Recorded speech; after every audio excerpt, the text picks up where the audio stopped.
Hello friends, let's discuss about the recent changes in GST registration procedure.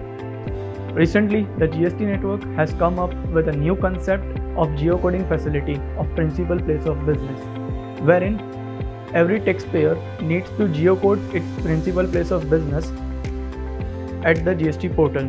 Due to this, the address of the principal place of business will be aligned with the maps.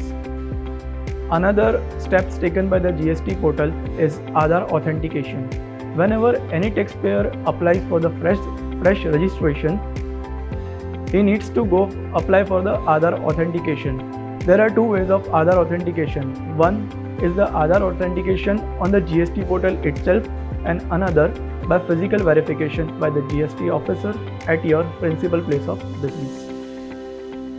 Whenever any taxpayer opts for AADHAR authentication at the GST portal, he will receive links on its mobile number as well as email ID.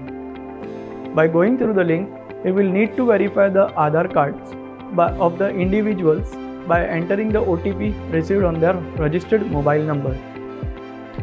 In case if the AADHAR authentication fails or is not successful on the GST portal, the GST officer will conduct a physical verification at the principal place of business of the taxpayer. AADHAR authentication is mandatory for every authorized signatory as well as at least one promoter or partner.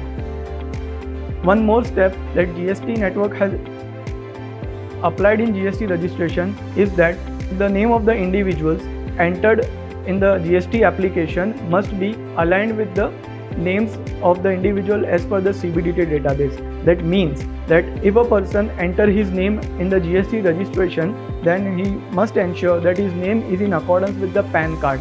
Otherwise, the registration will not be submitted and he will get an error about that. Also, the GST network has came up with one more concept wherein the state-specific information is required to be uploaded by the taxpayer. The taxpayer needs to inform about his electricity service provider in the state-specific information along with the consumer account number or electricity consumption number. Earlier, there was no mandatory field under the state-specific information tab, but now in certain states, the GST portal has mandated to enter such information. These steps have been taken to ensure that no malpractices occurs and no bogus entities are registered under GST. This was all about the GST registration recent changes. Thank you.